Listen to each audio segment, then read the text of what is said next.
There we go. Welcome, everyone. All right, we will wait a few minutes as we wait for our attendees to enter. I already see Shirley. Hello. Hi, Kay. Hi, Rosalind. Excellent. Okay. We'll wait a couple of seconds while that gets started. Yay. Hello, everyone. Anyone who's joining us from Facebook, happy to chat with you, although we can't see you or talk to you really, other than our Facebook comments. So if you want to join our webinar on Zoom, you're still welcome to throughout the entire meeting. So you can go and register and it'll send you a link if you would like to. Otherwise, you can hang out on Facebook or you're already in our Zoom. So that's awesome. We'll get started in a couple seconds here. Give you another moment to join. Today we're talking about Budburst, because it's just about spring. I never know when spring actually starts. Do y'all remember when spring started? It's already started? I don't know. I'm the worst. Any of you know? Are we all the worst? I think the equinox is going to be the 21st or 22nd. Oh, okay. So I didn't miss it. It's not yet. I don't think so. Okay. Whew. I was like, it can't be. Although, to be fair, in Arizona right now, it was 80 degrees yesterday. And I think it's probably around that today, probably around that today as well. So it's quite warm. We didn't get snow like we did in Chicago? What's going on? Not in Phoenix, no. Although I will say I'm gonna go skiing this weekend. So it's in Snowball, which is northern Arizona area, and they were just thrown snow. Snow was just dumped on them like last week, and so that was really exciting. So I know there is snow up there, not in Phoenix. It's just. Although we did have hail, which is exciting. All right, I'm going to go ahead and get us started while anyone else chooses to join. So today we're talking about tracking spring's arrival to your own backyard with Budburst. So we're going to be talking with Taryn, who's here with us, and we will have Taryn introduce herself in a moment here. So my name is Emma Giles. I am usually hosting these, and I'm a program coordinator for SciStarter. I'm also a master's student at Arizona State University, where I'm a SciStarter fellow. And I guess that's it, actually. Yes.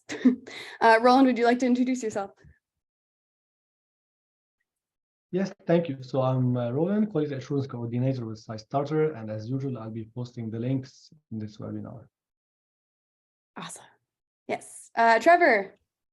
Hi, everyone. I'm Trevor. I am the Content and Program Coordinator here at SciStarter, and looking forward to discuss all things Budburst coming up here, especially since I am freezing here in Ohio. So spring is a welcome sight. My gosh. Yeah, I can't imagine. I have not lived in a place that's that cold.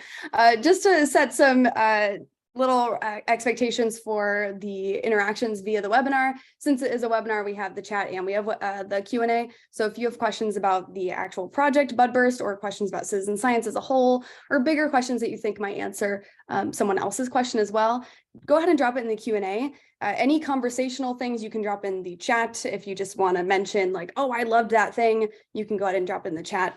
And just to see if the chat is working, we'd love to hear from you. Just to make a note of who you are in the chat and send that along. So for example, in the chat, oh, awesome. Thanks, Kay. Hi from Lincoln. Awesome. And then Trevor, thank you for doing that. So my name is Emma, zooming from Phoenix, Arizona, where it's 80 degrees in March. Excellent. Washington, Ohio. Amazing. All right. And as those come in, we will carry on. Taryn, go ahead and introduce yourself. Hi, everybody. I'm Taryn. I'm the Community Engagement Manager at Budburst. I work with many of our partners using Budburst on their sites. I work on training citizen scientists on how to collect data with Budburst. And I'm also the person that sends out our monthly newsletter, which is the best way to get information about what our team is up to. So that's kind of what I do here at Budburst. Awesome. If you didn't already, we can send that newsletter link or sign up for it later on as well. Yeah. Before we continue, we just kind of want to know who we're talking to. So thank you, Roland. Roland's going to drop the poll into the webinar so you can answer the question of, have you ever participated in a citizen science project before? Those of you who might be maybes, if you're thinking about what citizen science is, we'll have a definition later on, but just think about if the science project was just for your education or if you were giving data elsewhere. I don't mean turning in homework if that was, if anyone is thinking that. It's more like helping someone with their research that already exists. Okay. Oh my gosh, cool. We got like almost 70% of you participated. Awesome. So most of you are yeses though. That's awesome. Okay, great. So that means we're kind of familiar with the concept. We'll probably be able to move forward pretty quickly then. Have you ever been to one of these events before, SciStarter Live? I know we have a couple of familiar faces every time, which is awesome. We're happy to have you every time. And if you're not familiar, we're so happy to have you. And we'd love to have you back every week. We do this every week from 2 to 3 Eastern. We don't change the time in Arizona though, so I've been swapping from noon to now 11 a.m. I'm glad I remembered.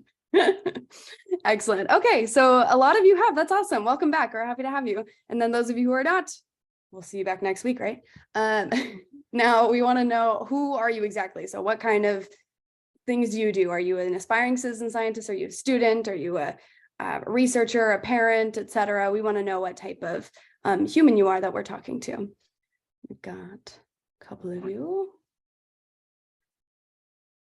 Should really add this this poll. I wonder if we should make it a multiple choice. I wonder if anyone's like, wait, but I'm a parent and also a board person on the internet, or a librarian, but also a troop leader. I want to do multiple choice or multiple option select. I'll fix that later. Excellent. Okay. Oh, cool. 91% of you participated. That's way more than usual. I love it. Okay.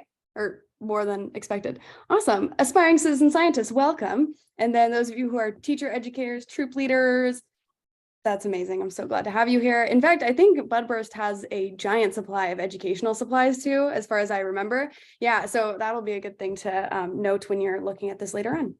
Cool. All right, just to make sure that we're all on the good baseline of what we're talking about, citizen science is a collaboration between scientists and those of us who are curious, concerned, and motivated to make a difference. So these are people who, this is anyone who wants to make an impact on issues they care about. So whatever action you do that is a citizen science project, that means that action is actually supporting a larger effort, right? So projects where you're giving data, you're interpreting data, and this information will actually be used in accelerating that research. So very exciting things. Next up, if you are a citizen scientist or an aspiring citizen scientist or anyone remotely related to those things, the first step to get the most involved is to be on SciStarter.org as an account holder. So we highly recommend going on to the login page and signing up. This allows you to see the database of a bajillion, not a real number, a bajillion projects that you can just filter through. They change over time depending on whether or not the project exists. So a ton filter out every day. Essentially, we add more all the time. And this is like your one-stop shop to find the different topics. I always use the example of type in the keyword penguins and you'll end up with 13 projects. So, and I did check that, so it is accurate. There might be more now though. I think I checked that a month ago. So once you're on SciStarter.org, there's a bunch of different resources available to you, whether or not you have an account. One of those resources that's best if you have an account is through the trainings we offer. So if you're looking for a way to become more familiar with citizen science and you're looking for a way to just bolster your professional development, the trainings actually result in a badge that's personalized to you with all the skills that you've learned from the training. So you can learn the basics of citizen science and then actually have proof to show off. I put all of mine on my LinkedIn. I feel very cool. I still need to do one of them, so that'll be added to my LinkedIn eventually. Once you've done the foundations training, that means you have access to all the rest. These are the ones we have. So my personal favorite is the building data literacy through community and citizen science. So this one is all about figuring out how to give the best data. So that's one of those areas where we tell people on most projects, the more data, the better. And we'll work with the crowd and therefore it'll become more accurate over time. But if you ever feel nervous about data, like submitting something that's like, oh, wait, no, that's not, I don't feel like that's good data, or like, I wish I knew how to give the best data. That's a good way to build some confidence in there. And then of course we have those other ones, one specifically for librarians that is super, super helpful. It's got so much information. Awesome. All right. And now I will turn it over to Taryn. I'll go ahead and keep clicking the slides. So you'll just tell me when to keep moving. But yeah, we'll talk about Budburst. Go for it. Yeah, thanks for inviting me, SciStarter. I'm so happy to be talking to you today about why making Budburst observations is so important, and the various projects we have at Budburst, and how to make observations. Next slide. So before we dive into the project, I did want to let you know who is kind of running this project and doing this work. So I have photos from the whole team on here, and our project is based at the Chicago Botanic Garden in Illinois. But through participants like you and all of our users, our data is gathered globally. So we're not just an Illinois project, you can participate from anywhere. Next slide. So we are working to save plants, inspire conservation action, and grow a community of plant scientists. We believe that if you see plants and notice plants more in your everyday life, you'll be encouraged to save plants. And we want to encourage all of you joining us today to observe plants and how they're changing with the seasons. Budburst's goal is to uncover the stories of plants affected by human impacts on the environment. And Budburst tells these stories through data collection, data sharing, education, and personal connections. And none of that would be possible without our users. Next slide. And each of our projects includes some aspect of plant phenology observations. So phenology is the study of timing of life cycle events. So this means that the data we collect includes when plants leaf out, start flowering, or disperse fruit, like the image of the silver maple that's shown here on this slide. So in A and B, we can see those flowers starting to come out. And by the time we get to D, we see some unripe fruits and some leaves starting to come out. And then when we are in stage E, we have ripe fruit that hasn't left the branch yet, and we see fully unfolded leaves. So when a plant does all of the activities in their life cycle during the year matters. Next slide. So tracking plant phenology has actually been something that's been done for millennia. Budburst is not the first group to do this. It kind of started with timing of cherry blossoms in 900 CE, and that's something that still goes on today. A lot of groups that have cherry blossom events want to know when this will be happening. DC tracks their cherry blossoms and predicts kind of when they think full bloom will be. And farmers also do a lot of phenology work of knowing when to plant, when to fertilize, and when to harvest their crops. We also use phenology data in conservation practices. So knowing the best time to burn a prairie when you're going to do kind of the least amount of plant damage, but the most amount to help the plants come back up, or also when you're choosing to remove an invasive plant before they set seed. Those are all going to kind of involve phenology measures. And we can even use it to predict allergy season and intensity. If we think that flowers are going to be flowering for longer, then we're most likely going to have more pollen in the air and have a lot longer allergy season. Next slide. But all this phenology is also affected by climate. So changes in our climate pattern can alter the timing of these plant life events. So for instance, plants are leafing out and flowering earlier in the spring due to shorter and warmer winters. And these shifts have ecosystem-wide effects. It doesn't just affect the plant, but the plants face the consequences of this climate change because they can't move around like animals, and they have very limited ways of adjusting to climate changes.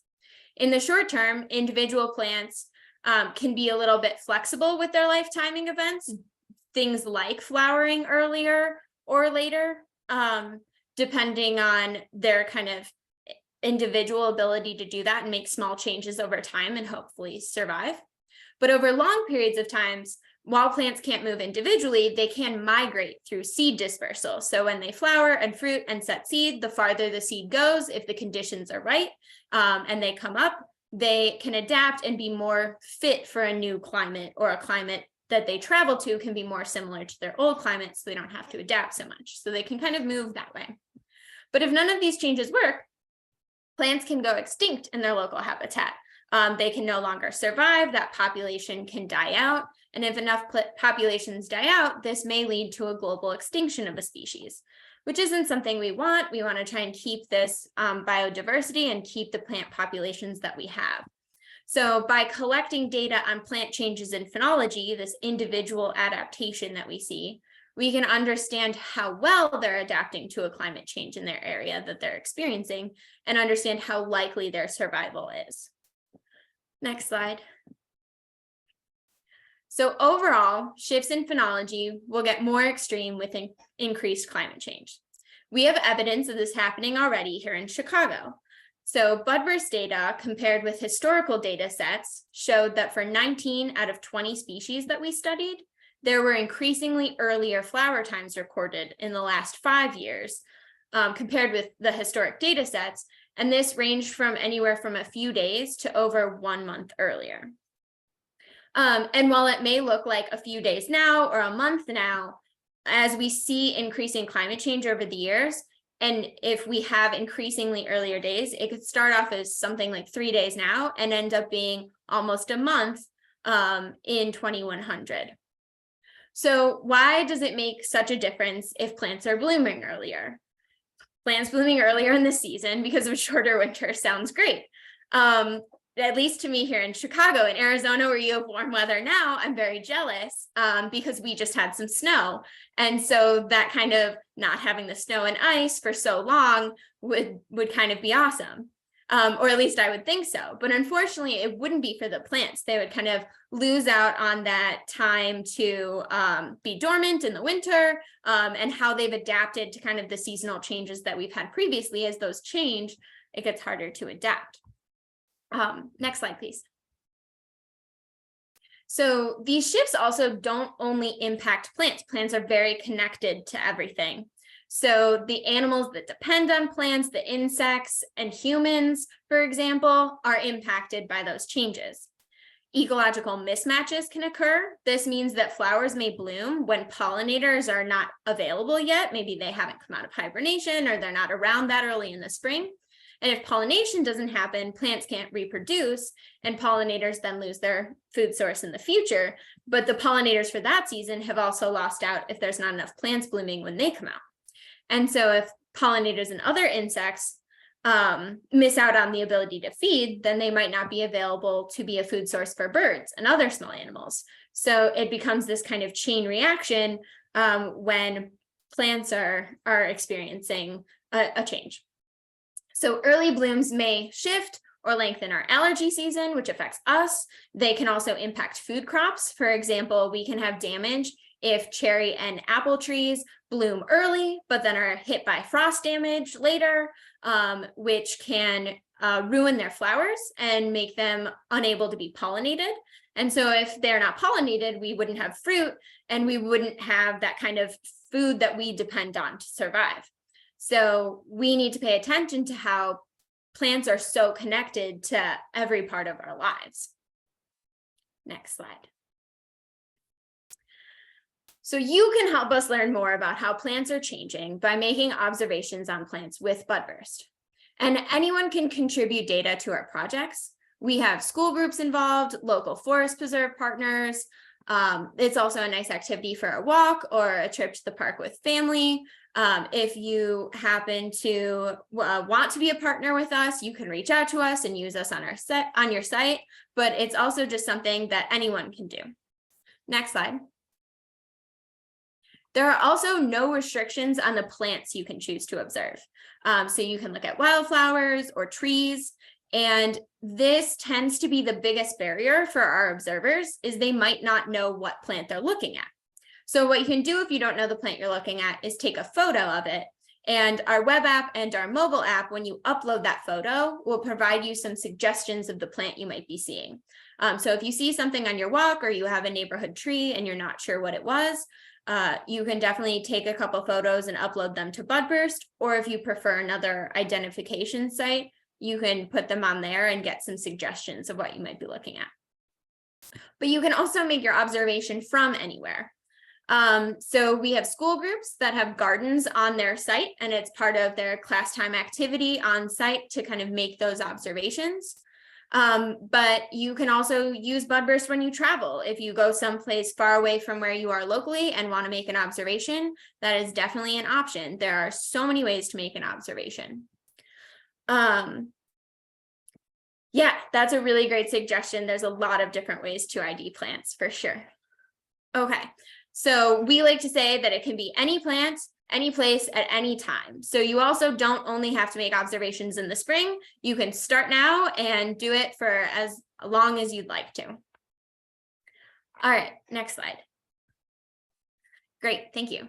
So you can visit our SciStarter page at scistarter.org/Budburst. And you can also visit us at our main page, budburst.org, to sign up for an account. So you can sign up both through SciStarter and through Budburst. So when you're on the Budburst main page, there is a Join Budburst button at the top right corner of our screen. And you can sign up with email, other website accounts like Gmail, or your SciStarter account as well. And so then once you have an account, you can get started making observations by clicking the Add Observation button in kind of that bright green on that My Plants page that you see. And it's very helpful to have a plant picked out before you kind of start, but you can create an account at any time and then pick out a plant and then start that observation process. Next slide. We also would like to introduce you to our mobile app that we're super excited about, because you can take Budburst on the go with you on those walks or on those trips to parks. And you can use our mobile app both to sign up and to then contribute data. So you would search for Budburst in the app or Google Play stores. And then once downloaded, you can hit the sign up or log in button. You can use the same sign in that you use on our website. They talk to each other, so it would be the same account. And the middle photo that I've shown here is that example of the plant suggestion, where you take a picture of the plant you're looking at and it will suggest plants that you might be observing. And then we have that powered by iNaturalist, which is the same as kind of Seek is using as well. And then the last photo I have here is an example of some of the data that gets inputted and the phenophases that you can provide information on. So those phenophases are part of the phenology observations. Next slide. So now I'm going to talk about the types of observations that you can make with Budburst. So users can submit data for phenology, pollinator, and our milkweeds and monarchs projects. And today we'll mostly be talking about the first two because they're really great springtime observation times to be looking at. But you can always find more information about any of our projects by visiting budburst.org and clicking on the project tab at the top of the screen. Okay, next slide, please. All right, so for our Phenology and Climate project, you would submit a phenology observation. So you would do this by clicking the Add Observation button, and it'll ask you what type of observation you want to make after you upload your plant, and you would pick phenology observation. So then you would submit data on phenophases. But what is a phenophase? So earlier we talked about that plant phenology, that timing of life cycle events. And a phenophase is just a very specific stage of that life cycle. So for example, we have a photo of early flowering here. That is when most of the flowering buds on a plant are still unopened. They might be green, but they're definitely closed off. So you don't see a current flower blooming. But in early flowering, you might see a few flowers in bloom. So you can see all the way kind of to the left of that photo, we have a bunch of open flowers. And that would kind of be that stage where it's just starting to flower. It hasn't really fully bloomed yet. And this is a common phenophase to see in the spring. So a lot of wildflowers that you're looking at right now might be in this phase. On another phenophase you might see is when leaves change color. That's a really recognizable phenophase that happens in the fall. We might get really excited about it because all of those green leaves start turning yellows and reds and beautiful oranges, and it's really photogenic here in the Midwest. And not all plants will have all of the different phenophases, but this is kind of what we look at. So users will pick a plant and submit data on the phenophases that correspond to the different plant parts. So as you see here, we have a phenophase for a flowering plant part. We have a phenophase for a leaf plant part. And for example, if I took a walk today, I might see a wildflower kind of shooting out of the ground, maybe a little bit covered in snow. But this would mean that I would submit data that leaves are coming up, but there's no fruits and no flowers right now. Next slide. So another type of observation that you'll be able to submit is a pollinators observation, and this would be for our Pollinators and Climate project. So for this, users can pick a plant to sit and observe and watch and see what pollinators visit it. We recommend watching a plant for about 10 minutes to see what visits, but you can set your own time, I think between 5 minutes and 30 minutes. So you'll let us know the flowering stage that the plant is in. It can be in that early stage that we talked about before, or a more full stage like middle flowering, and you'll estimate the number of open flowers that your plant will have. And then you'll report on what pollinators visited while you were watching. So here we have kind of the basic submission up, where you see 4 different categories that kind of butterflies and moths, birds, bees, and other. And if you're not sure, maybe something flew by way too quick to visit the plant for you to understand, or maybe you don't know which category it falls in. But you would kind of hit the plus sign or the minus sign to have the right number of plant pollinators that you observed visiting your plant. So maybe you saw 3 bees and a fly, so you would have 4 in the bees and other category. Maybe you saw a butterfly and a couple of bees, so then you would hit the plus on the butterfly and make sure those numbers match the pollinators that you saw. And sometimes people get really disheartened because maybe they didn't see anything while they were watching. And we want to let you know that those zeros are really important data to us.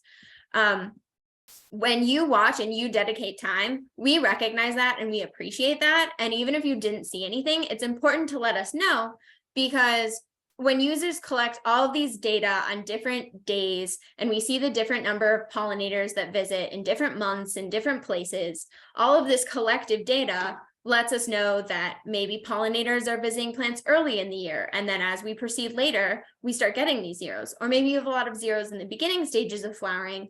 And then as you continue to watch, we start seeing more pollinators. So having these zeros is really important, and definitely not something that you should overlook submitting. All right, next slide. Quick question about this, actually. So there's a advanced and expert. Does that mean like the species of the different pollinators, or how does it get more expert? Yeah, so as you grow more familiar, or maybe you're starting out from already knowing pollinators and IDing them super well, we don't get down to species, but we get more and more refined with the categories. So bees will kind of be broken up to bees and flies and beetles, and kind of the variety of insects that could visit. And so the better you are with ID, the more advanced you can get with your observations. Yeah, that's a really good question. Excellent. All right. So I thought it would be fun if we kind of all try and make something similar to a Budburst observation altogether. We're not going to be able to like go out in the field. I wish I could, take you out and we all do a neighborhood walk together and make some observations, but I've kind of set up a simulation for us while we're in the Zoom. Okay, next slide. So I've given us a photo of a plant that we're going to make an observation on. It's a Colorado blue columbine, which is a wildflower. And we don't have an observation here over Zoom. We're all joining in from different places. It's great to see everyone from all over. But if we were observing a plant that was near us, we would also note the location and the date that we're observing, because all of that kind of goes into our analysis. At different latitudes, we might be seeing different phenophases at different times and on different dates. Next slide. So since this is a wildflower, we're going to look at the flowers and the leaves and the fruits of this plant. So don't worry about, once you know the plant, then knowing what plant parts you have to look at. When you're in the Budburst observation, or you have one of our data sheets, depending on the type of plant you're looking at, we'll tell you which plant parts to look at. So we'll tell you if you should be looking at flowers and fruits, or maybe you're looking at a conifer, so you need to look at pollen instead of kind of the flowering system, because they have pollen cones and it's a very different type of plant. So these are the 3 plant parts where we would look at if we're looking at a wildflower. So I want to focus on just one. So on the next slide is going to be a poll for that. So if we could go there. Yeah.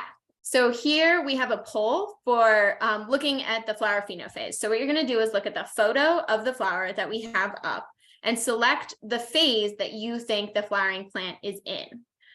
So we have none, where no flowers are visible, first bud, where only a first flower bud is visible, but it's not open. We have budburst when we have multiple buds that are opening to reveal an emerging flower.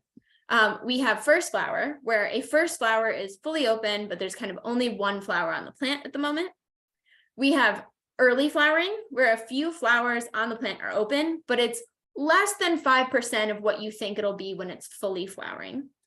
We have middle flowering, where half or more of the flowers are fully open. It's probably the prettiest phenophase in my opinion, but it depends. And then the last phenophase that we have listed here is all withered. So all the flowers have wilted or fallen off. You might start seeing some unripe fruit at that stage. And these are a sampling of all the stages that budburst, all the phenophases that budburst looks at when we're looking at flowering phenophases. So go ahead and definitely submit what flowering phenophase you think we're in for this plant. This is a test, but there's no failing. Oh, awesome. So we had unanimous decision where we think we're in middle flowering, and I would agree. I would say we're in middle flowering where half or more of all of the flowers that are going to open on this plant are open. You guys are doing fantastic, right on board. So we would kind of do this kind of analysis for each plant part.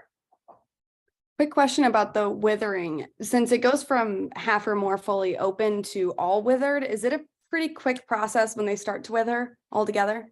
Yeah, so budburst also includes in this wheel like a kind of late flowering when you're starting to see a couple flowers, but maybe some withered, some still flowering.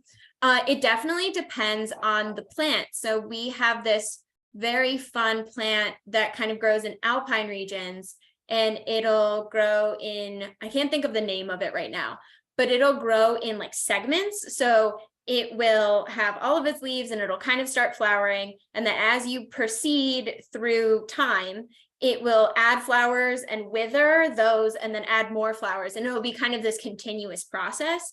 So it can be hard to estimate the middle point of what people would consider flowering because it'll be a matter of like estimating how long it's been flowering.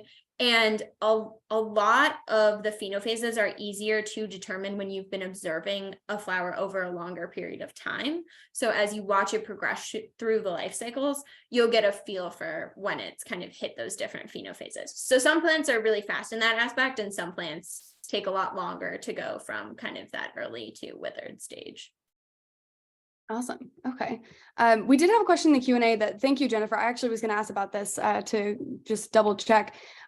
Is it best to observe plants that are growing wild as opposed to those that are a landscape, so cultivated versus native, so to speak? Which one is best, or can we really do any of them? I know you mentioned you could essentially do anything. So yeah, I guess my only note with that is you can't observe an indoor plant in the same way just because they're not being subjected to kind of the adaptation that would come with seasonal change and weather changes. So observations like this won't work on indoor plants. But in regards to like a wild or like your lawn or the garden that you have cultivated, and maybe it's not native to the place, or maybe something is native to kind of where you're looking at, we accept all of those observations, and a lot of them are actually really helpful. So there's a project that Budburst is part of that looked at plants and how they grow in Europe, and then looked at plants and how they grow in Illinois. And seeing the different phenophases and when they hit them at different times is really interesting, because some of the plants were native to both places and then therefore non-native in other gardens when we did that, because we were all looking at the same plants in different places. So when we look at kind of cultivated garden plants, they might be cultivated and not native to where you are. But we still might have observations then from the range that they're normally found in and considered wild in. And we can kind of look at those two different places and do an analysis that way. And that is actually really interesting to us about how the same plant grows in two different places. So we accept, yeah, both of those types of observations. excellent. Awesome. I wonder if this is just going beyond possibly, but if you are comparing those two, I'm curious if is there ever any conversation about like, well, what if we transplant them to bring back a species type thing? Is that the type of conversation that ever happens, like that comparison to see if it would survive, like could we bring it back by using a different location? Yeah, that's definitely a conversation that a lot of land managers and conservation practitioners have. I don't think there's anything as drastic as maybe between two different continents, but it is kind of a question when you're doing a restoration and maybe you had a plant go extinct locally in a certain place. So say you had something in southern Illinois that went extinct, but we still have some populations in northern Illinois. So people might wonder, okay, like why did it go extinct in southern Illinois? Was it being overeaten by some wild animal, or did the climate grow too warm? So if something happened in that environment that maybe makes it impossible for the plant to live, you might not be able to bring it back. But if they think that there's a way to bring it back, you could possibly take that local population from northern Illinois and take some of the seed from there and put it down in southern Illinois and take care of it and see how it grows.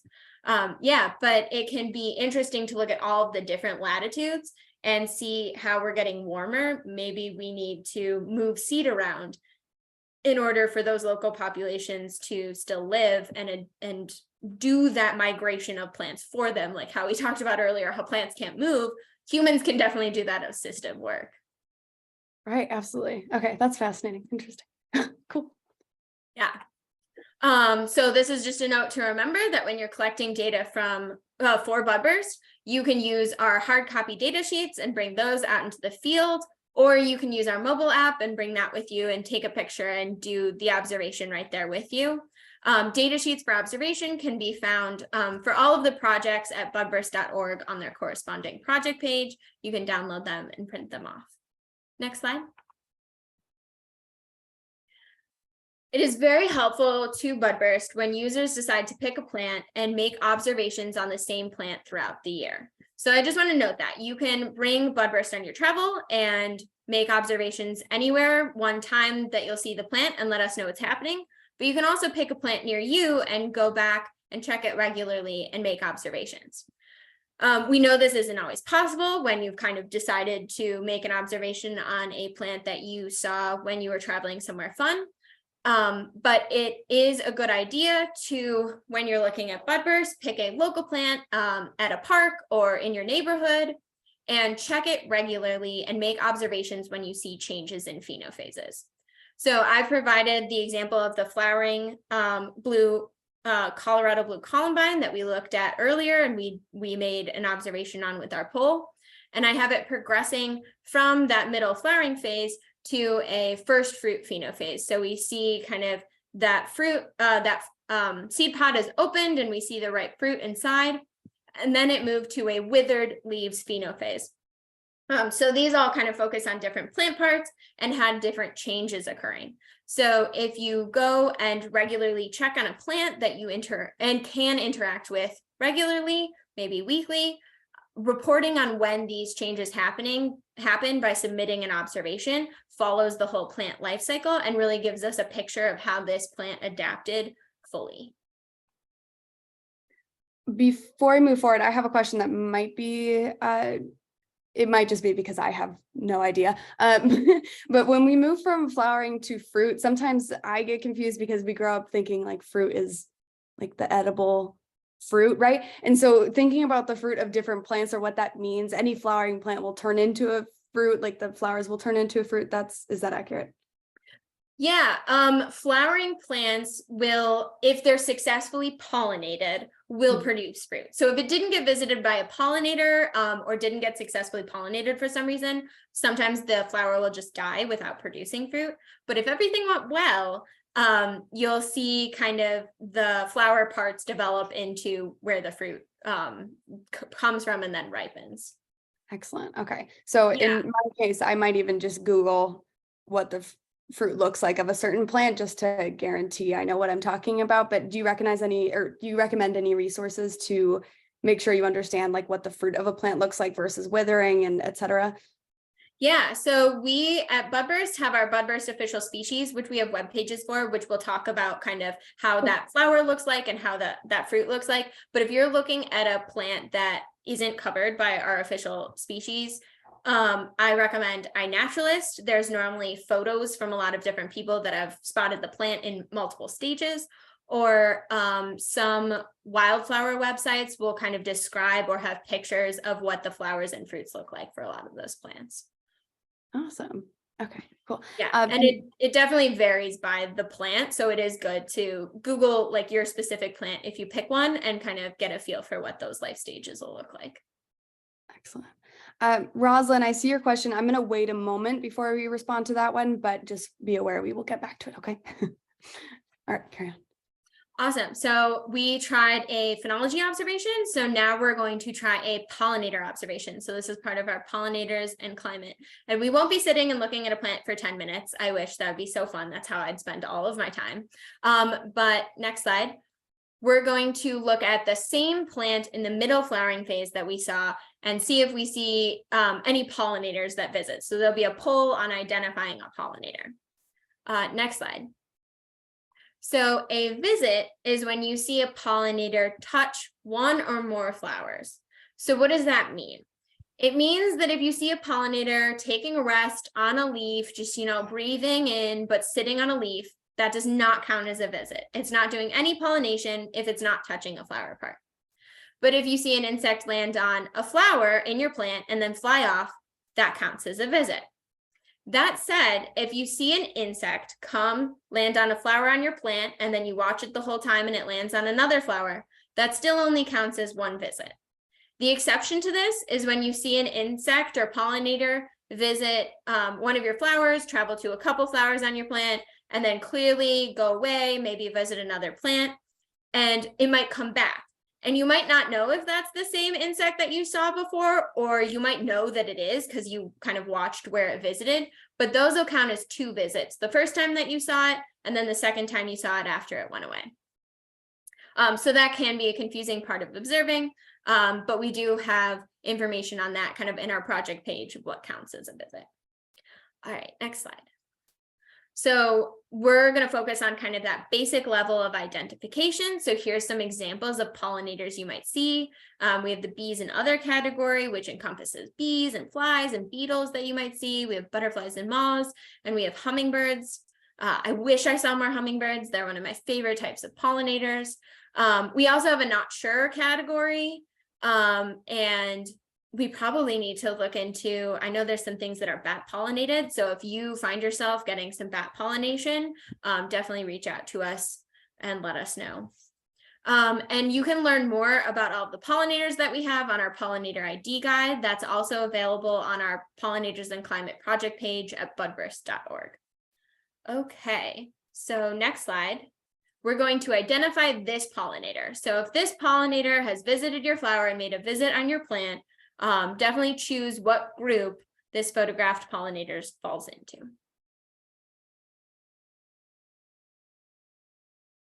And this one will come up as a poll as well. Although Roland, I don't know if it looks like you might be frozen. I can also open it if we need to. Okay, I'm gonna open it just in case I think you might have frozen. Whoa. Thank you. If I can get to it. Oh no. If not, we can just put it in the chat too. Yeah, go ahead and put it in the chat in the meantime, because, oh wait, just kidding, I found it. Okay. Go. Did it work? Okay. I see, yeah. Oh yeah, Roland dropped. Oh no. Bye, Roland. Anyone who was on Facebook, I wonder if they got cut out. Oh well, guess we'll find out. Excellent. We got almost 50% of you participating. I want to wait until we get at least to 80. I feel like we can get there. Yeah. Especially for a question like this. 60%, couple more of you. Maybe 3, 2, last call, 1. Okay, fine. Not to 80%, but that's okay. Still have unanimous success. There we go. Ta-da. Yeah, that's awesome. All right, great. So everybody picked bees and other. Yep, it definitely falls in the bees and other category. This is like the easiest way to do it because sometimes when they're flying around, it can be very hard to ID, which is why we have that not sure category. But I'm glad that while we're on, all of everybody kind of got that one. All right, so just like with phenology observations, we have a pollinator data sheet that you can have with you. Sometimes that's a lot easier than the app because then you can do a tally and kind of see what you've done, and then you don't mess up with the plus and minus as much. But some people do prefer the app, having it with them, making an observation and not needing to bring a sheet for it. So we have both of those options for making an observation. Next slide. And like with the phenology observation, repeated observations on the same plant over its flowering period are also good with pollinator observations. They give us the best possible information for analysis. So we can learn if a plant is being visited by more pollinators in a specific flowering stage or over a certain period of time. Pollinator observations are just made when a plant is flowering. So if you just have the shoot of a plant, it's not ready for any pollinators to visit. So we won't be making any pollinator observations. But they are good to start in the spring when we start seeing those spring ephemerals and wildflowers coming up. Or if you're in somewhere that's warm all year round, you might have things flowering right now. So thanks for giving observing a try with us and learning kind of how to use Budburst this spring. Next slide. Here are some resources for everyone. So we have some QR codes for taking you to the Budburst mobile app downloads. Our website is budburst.org, but you can also find us through SciStarter.org/Budburst. There you can find under our activities tab, we have all of the information that we have for educators about curriculum and using Budburst in the classroom. We have information on our Budburst plants and the various projects that we do.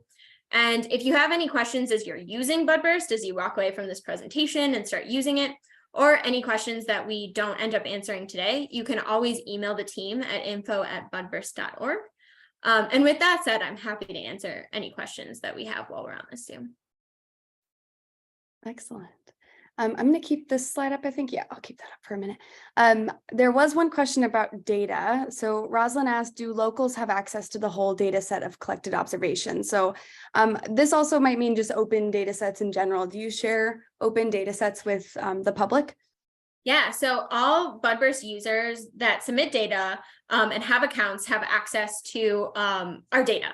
So when you log into Budburst, there will be a data tab that you can go into, and that's all of the observations that have been submitted. You can filter it by species you might be looking for, or a plant type that you might be looking for. Say you just want to see wildflowers. You can also look at it by a specific region. Maybe you only want to see things in Pennsylvania. You can filter the data by that. And then also look at it over a certain time period. So maybe you're just concerned with this year, or maybe you want to look at the data set that we've had of all of the observations that have ever been made with Budburst. That's all available. Excellent. I'm actually going to show that because I have an account. So this is the budburst.org/data. So if you were to go to that, just that third one, this is what we're referring to. Should I go to any particular area of this for fun? Anything unique in here? So the search bar at the top is where you can look for a specific species if you want to, and then on the side are those filters. So you can look at a certain state, maybe where you are, and then you would just hit apply and it'll kind of do that filter. That might give you an idea of species in your area that would be interesting to look at. And yeah, it's definitely something to explore and see what people have been submitting and different phenophases that they've seen the changes for. Yeah, we really like our data. Is also, you can download it with the Excel or the CSV buttons, or you can look at it as like a data by data piece. And some of these are even submitted today. So that's really, really cool. Yeah, good to see it immediately. It's really fun. A lot of Encinitas, California. It must be that one user who's just like, yes, let's do it. All of these. Okay, excellent. And then if you were curious about any other pieces, if I go to my plants, I apparently don't have any plants. Where was I going to go? I was going to see if we could see the one of the pages so you could see what there it is, plants and, oh wait, no, that's not what I want. Is it? Which one? So our project pages are going to be under projects, and then they're categorized as either a plants and climate change project or a plant and animal interaction project. So then when you click on So plants and climate change, you would click on the phenology and climate change category, and that'll bring you to our project page. Ta-da! Yeah, so you can learn more about kind of the question that we're looking at, see all those observation sheet downloads, and see some challenges. So we do offer seasonal challenges. So right now in the spring, we have the cherry blossom blitz. There's a lot of parts in the country that have cherry trees, and people, that's something that has been tracked for a very, very long time. So we also house that kind of data and that kind of tracking. So it's definitely something to look for, and let us know what phenophase the cherry trees by you are in. Excellent. I did also want to show you all, since it is an affiliate program, if we were to go to SciStarter.org/Budburst and see this, this is an affiliate, and so they give you instructions on how to do it. But I did want to note here, once you've signed, so you have a SciStarter account, you can also just sign up for SciStarter, and then you can go to this link, which essentially authorizes you to connect it to your Budburst, which my computer has decided not to load it. I had it open a moment ago, so it might say, you're already authorized, please leave me alone. So might just not want me to do it right now. Let me try and see if I can. Yeah, so mine is already authorized, so it went past it, but essentially it just shows up like this. It's a SciStarter screen that just says decline or authorize, and once you hit authorize, it allows you to connect the dots between the two. So all of my observations will now show up on my dashboard if I wanted it to. Main dashboard, etc. Yeah, and then that's about it. It's really easy, really easy to do. Excellent. Okay, I'm going to stop my share. I believe we were at the Q&A section. Is there anything else that you wanted to mention before I? No, that's it from Budburst. Yeah, thank you. Excellent. If anyone has any questions, go ahead and drop them in the chat. We have a couple minutes left, so I actually have some selfish questions that I wrote down. If I could find it. That's right. So we talked about dormancy like during the winter time. I'm just curious if like what exactly is happening in plants during their dormancy period during the winter? Like how is it? I think you described a little bit of it. I'm just hoping you can describe a little bit more. Yeah, so a lot of that is going to depend completely on the plant that you're looking at. Something like an evergreen tree doesn't go through the dormancy period in that same way in the winter. They stay green all year round. We have trees that will in the fall lose their leaves, get ready to kind of be dormant, not use as much energy. And then in the spring, they start running again. They wake back up, their leaves start blooming. That's why we end up having maple syrup, is because people kind of tap the trees right before they're waking up and get that really rich sap out of them and boil that down for maple syrup. In the Midwest, we have a lot of, and other places, we have spring ephemerals, which are wildflower plants that kind of come up in the spring for a short period of time and then die back down. It's really fun. We have spring wildflower walks at the Chicago Botanic Garden, and you come in during one weekend in the different months and you see a completely different forest floor. The wildflowers have totally changed in just the span of a month. Those will die then in early spring, and their roots will kind of just be underground dormant until the next spring. So that's a lot longer kind of dormancy period than you expect for something that's just kind of was blooming in the summer, died down in the fall, and then comes back up in the spring. So it totally depends on the plant, what they're doing over the winter, because you also have tropical spaces where they don't need to worry about snow and cold and dormancy in the same way. Wow. Yeah, definitely. Definitely different depending on the location. That makes a ton of sense. Excellent. I think you covered actually my other questions, which is awesome. If any of you are near places that use library kits, by the way, there is a Observing Pollinators kit that you can utilize the information there to also inform this project. So if you check out the Observing Pollinators library kit at your library, you will see that it's very like there are similar things in which you can use the same data to help multiple projects that are looking at different concepts. So keep that in mind if you ever see those out at your library, and make use of it, test it out. Now that you know about this one, you can especially try out the Exploring Pollinator one and notice the differences, and it's a shorter form too, so it's really easy to do both essentially. This is pretty short anyway. Yeah.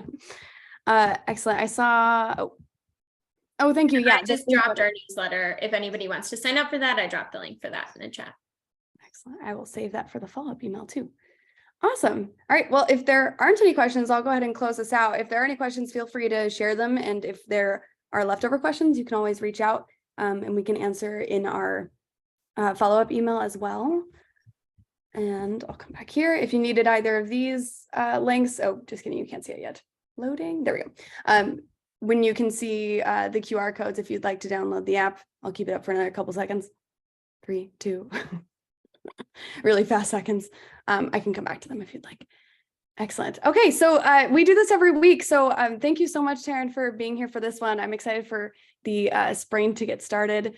And it's not started yet. The 21st is what you said, or equinox is what we're looking for? On that equinox time. Yeah, we have about a week. Excellent. Well, we are very prepared to make sure that we are ready for it when it happens. And then next week, we do have a Getting Ready for Citizen Science Month event with Caroline, who is out in Florida. She is an advisor for SciStarter, and she is the guru of all things Citizen Science Month. So she'll be back to talk about all those things. And on March 28th, we have frogs, snakes, and turtles. Oh my, if anyone is a fan of saying the word herpetology, it's all about herpetology. In fact, it's the Project Herp Mapper, which will be fun. And then when we get to April, that is Citizen Science Month. So for anyone who's looking at planning events or attending events, you can go over to our citizensciencemonth.org site to see all the resources we have available for facilitators, as well as attendees to any of these events, or anyone who's just interested in joining any projects. So lots of resources there, and an event page with all these different events you can partake in, and many of them are online, so it doesn't matter where you are, and you can participate in projects that are from anywhere, right, including this one. So there are many, many opportunities for every one of you. And if you ever have an event, also Taryn, if you have any events coming up in April. We have our April one up already. Oh, yay. Awesome. You can add them up into our the SciStarter calendar, and they'll show up on the Citizen Science Month calendar. And it's just scistarter.org/add-event, or just /add, and you'll see that spot. So super duper useful. We help you promote it so that you can get the most out of your promotional strategies. As usual, these are millions of different resources we have for you. So you can always reach out using the info@scistarter.org. I'm one of the ones who responds, as well as Trevor and Roland. You can ask project leaders on project sites. So on Budburst, there's a link to send a message to Budburst. There's also a community little like conversation board at the bottom of projects that you can use. And of course, we have our webinar, we have a podcast. The podcast will be talking about herpetology as well for this month, I believe. And then we, of course, have our training that I already mentioned, and there are a million projects to choose from. So go ahead and use your project finder when you've had your fill of Budburst and are ready to do that once a week, and then add some more when you're ready for it. Excellent. Okay, that was a lot of information. If anyone has questions, you are welcome to ask. We have 2 minutes left, so if you have any leftover thoughts, you are welcome to share them in the chat or over the Q&A, and we will see you all next time. So if you're good to go, thanks for joining us. Have a lovely rest of your day, and happy spring almost. I'll say happy spring again next week. If that's your motivation to come back next week. There you go. Oh, thanks, Jennifer. Welcome. Happy to have you. Excellent. Thanks, Kay. Have a wonderful rest of your day. Depending on where you are in the world, it's day/night for Roland. Where's my participant? Awesome. Okay, cool. Have a wonderful rest of your day. We're going to go ahead and close out our Facebook share if that has already been done. And I'm going to go ahead and stop my share and end our recording. Bye.